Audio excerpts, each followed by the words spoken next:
Hello student, myself Reshma Pramod Dige. Welcome to my YouTube channel Reshma Educational Hub. In this channel, I will share all commerce stream related topic for FYJC to TY BCom. So don't forget to subscribe, and if you like my teaching method, then like and share with your friends also. In this video, I am going to continue with the non-profit making organization topic, as this is the NPO part 2. Let's start with the basic question. I have specifically designed this question to cover the maximum adjustment and to understand method to solve the question. As I told you, given in the question, आपको question में क्या क्या दिया हुआ रहेगा. It is receipt and payment account will be given, and below that the adjustment will be given. And what is required to prepare, आपको क्या क्या बनाना है. So required to prepare, in required means which account you supposed to prepare in this, that is income and expenditure account, and another one is balance sheet. आपको income and expenditure account बनाना है और balance sheet prepare करना है. Like this is your income and expenditure and this is balance sheet. आपको ये दो account prepare करने हैं. So start with the question. Step number 1 is read the adjustment and make a tick mark. आपको adjustment पढ़ना है और टिक करना है. Outstanding subscription is given, so subscription से रिलेटेड एडजस्टमेंट है, टिक मार्क करो. I have highlighted here.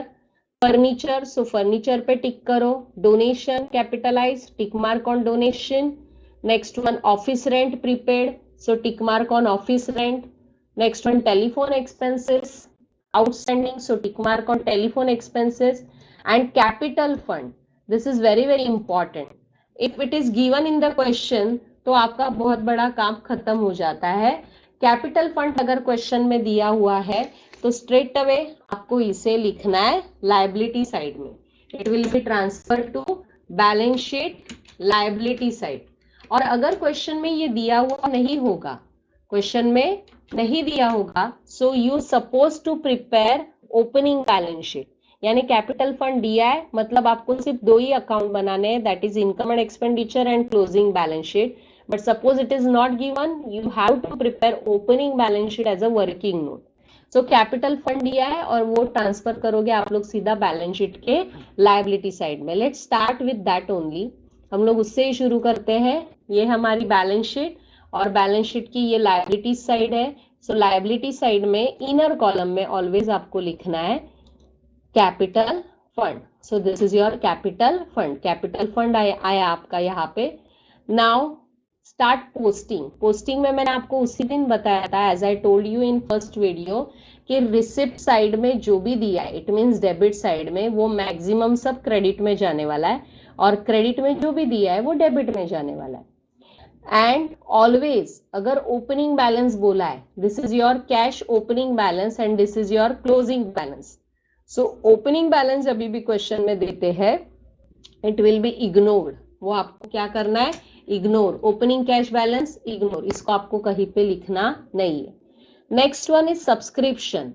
ये डेबिट में दिया हुआ है, मीन सबको जाएगा क्रेडिट में. And donation also credit. So हम लोगों को सब्सक्रिप्शन और डोनेशन क्रेडिट में लिखना है. Credit side means of course income and expenditure. Subscription पे टिक किया हुआ है, सो सब्सक्रिप्शन आपको लिखना है इनर कॉलम में like this. And then donation को टिक किया हुआ है, सो डोनेशन आपको लिखना है इनर कॉलम में. So we have transferred this receipt side. Receipt जो डेबिट में था वो हम लोगों ने ट्रांसफर किया. Now credit side. क्रेडिट का मैक्सिमम सब डेबिट में जाएगा except some assets and liability. So furniture, of course furniture हम लोगों का जाने वाला है असेट्स में. So furniture will transfer to the assets और उसे टिक मार्क किया हुआ है, इसीलिए फर्नीचर आपको इनर में लिखना है.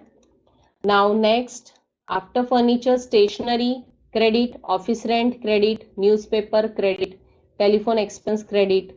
सो अप टू टेलीफोन एक्सपेंसेस सब आपको लिखना है क्रेडिट में.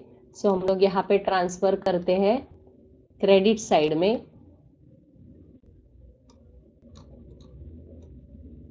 First, stationery. Adjustment is not given, so in outer column.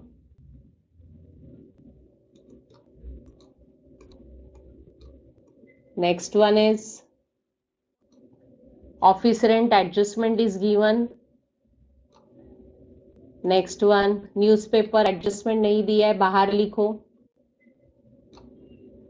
Next one is telephone expenses, adjustment is given, inner column में लिखो.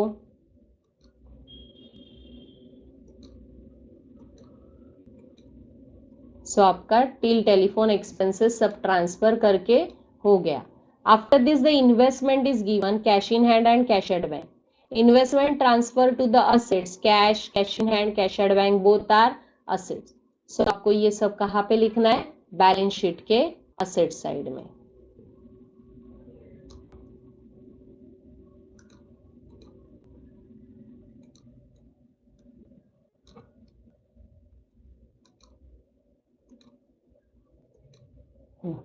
So investment, cash in hand, cash at bank सब आपने assets में लिख लिया. Now next thing, so here we finish with our step number 2, that is transfer every account from the given receipt and payment. Receipt payment में जो भी था आपने ट्रांसफर कर लिया. अब बारी आती है एडजस्टमेंट की. Outstanding subscription. आउटस्टैंडिंग सब्सक्रिप्शन मैंने आपको एडजस्टमेंट में ही बताया था. आउटस्टैंडिंग सब्सक्रिप्शन से रिलेटेड कुछ भी आता है तो it's better to write down the formula subscription, क्योंकि क्वेश्चन में भी देखो सब्सक्रिप्शन 16, 17, 17, 18, 18, 19 3 साल का दिया है. सो हम लोग ऐसी सिचुएशन में अगर सब्सक्रिप्शन का फॉर्मूला लिखेंगे तो ज्यादा बेनिफिट होता है. सब्सक्रिप्शन का फॉर्मूला आपको कैसे लिखना है उसकी भी एक ट्रिक है. सब्सक्रिप्शन लिखते वक्त उसकी शुरुआत करो ऐड से, देन लेस एंड लास्ट में add. Next one is outstanding. Outstanding, advance, advance. देखो दो वर्ड है, outstanding, advance. Then CY stands for current year, PY means previous year, current year, previous year. So first add, less add, then outstanding, advance, CY PY. और just pencil से ये लिखना है A यानी assets, L यानी liability, AALL. सो ये आपको कभी भी जब भी सब्सक्रिप्शन की एडजस्टमेंट होगी फर्स्ट ये फॉर्मूला लिख दो. अभी ये फॉर्मूला को आपको सॉल्व कैसे करना है तो क्वेश्चन में देखते हैं.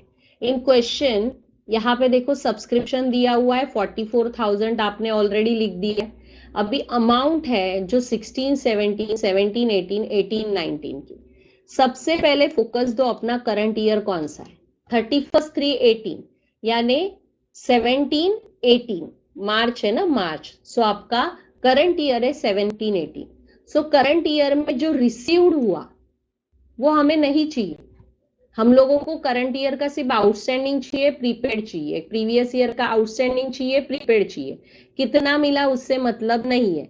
सो 17, 18 को सीधा मैं यहाँ पे क्रॉस कर दूंगी, यानी यहाँ पे मैंने देखा 18, सो 17, 18 को क्या किया मैंने, क्रॉस किया. अभी ये क्रॉस करने के बाद जो उसके एक साल पहले वाला है उसे हम लोग प्रीवियस ईयर बोलेंगे, और प्रीवियस ईयर का अभी मिला है इस साल में, यानी इट वाज आउटस्टैंडिंग. सो इसे आपको हमेशा लिखना है, जो आपके करंट ईयर का प्रीवियस रहेगा उसे outstanding PY.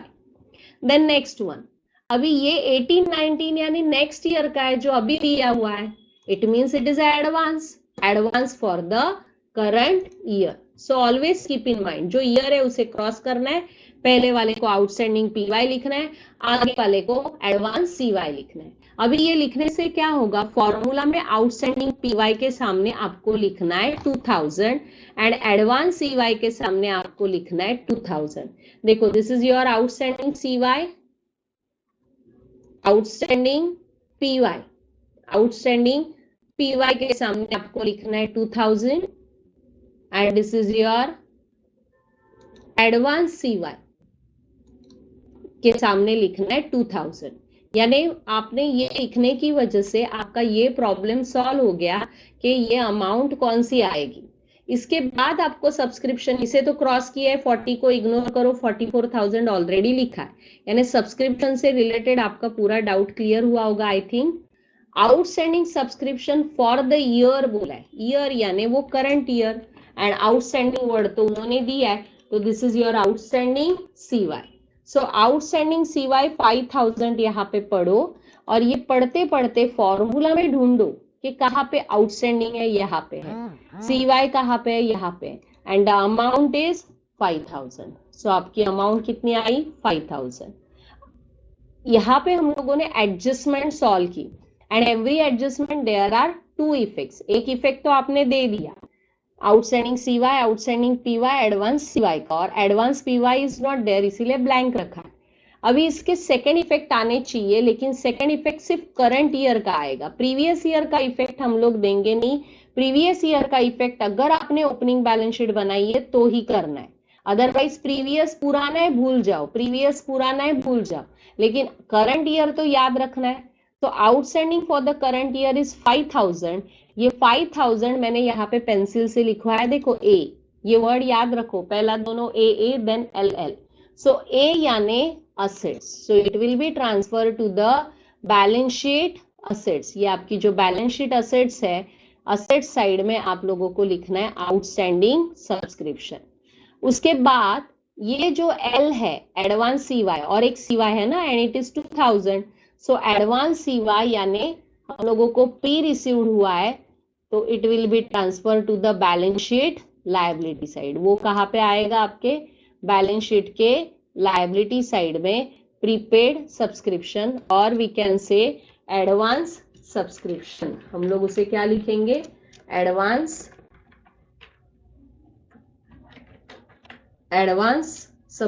Subscription.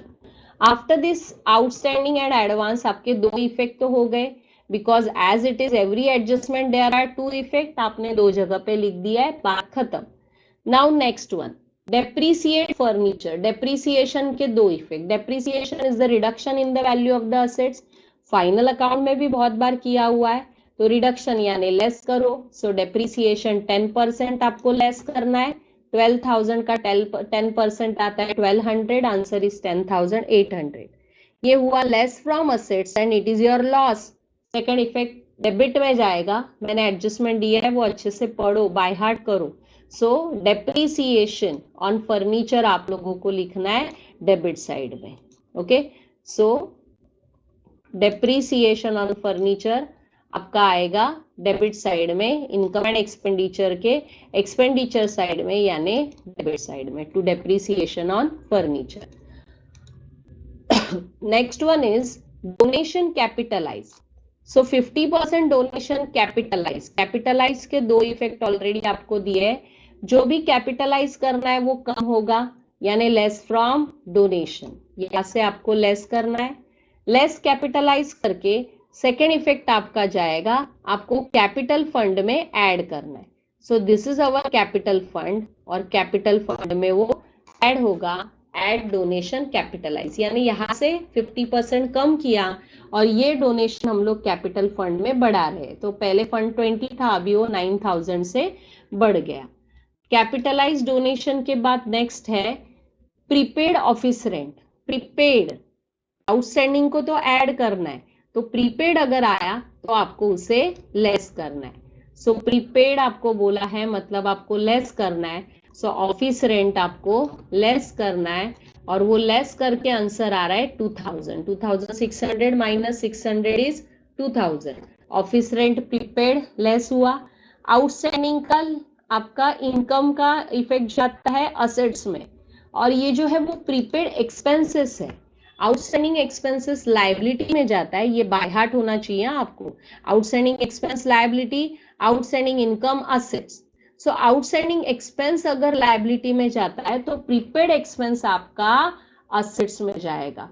So here we will transfer the prepaid expense on the asset side, that is prepaid rent. So less from rent, and second effect आपको लिखना है बैलेंस शीट के assets में. After prepaid, next outstanding telephone expenses. Outstanding OA, outstanding यानी आपको क्या करना है, ऐड करना है. So this is our telephone expenses. पहले जाके उधर ऐड कर दो.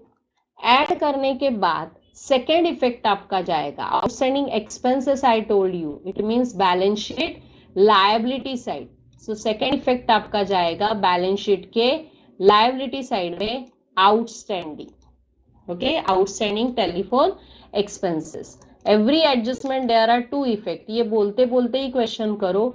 सिक्स्थ वाला कैपिटल फंड ऑलरेडी हम लोगों ने पोस्ट किया है। Here we finish with the question. Step number 1 read the adjustment, step 2 transfer and step 3 adjustment. So हम लोगों ने सब खत्म किया, मीन्स अभी बारी आती है क्लोज करने की। Here only 2 accounts are there, income and expenditure account है और दूसरा है आपका balance sheet. So income and expenditure में एक बार चेक करो सब एड लेस करके आपने बाहर लिखा है कि नहीं। वो जहाँ पे यहाँ पे 44 एड 5000 लेस 2000 लेस 2000 करके आउटर में आपकी अमाउंट आती है, वो आपने लिख दी यहाँ पे। फाइनली यहाँ पे लास्ट लाइन पे इट्स अ 45,000 और सब लिखा। अभी डेबिट की टोटल करो, क्रेडिट की टोटल करो और higher amount both the side. Debit में आपका टोटल जो भी आ रहा है, क्रेडिट में 45 प्लस 9,000, देखो आपको क्रेडिट में ही ज्यादा अमाउंट नजर आ रही है। सो क्रेडिट की टोटल हायर है, सो क्रेडिट टोटल हम लोग दोनों साइड लिखेंगे, दैट इज 54,000। और इस हायर अमाउंट में से ये वाली 426 300 देन 7 8 समथिंग जो भी whatever the amount is there, वो लेस करके आप लोगों को क्या निकालना है, बैलेंसिंग अमाउंट।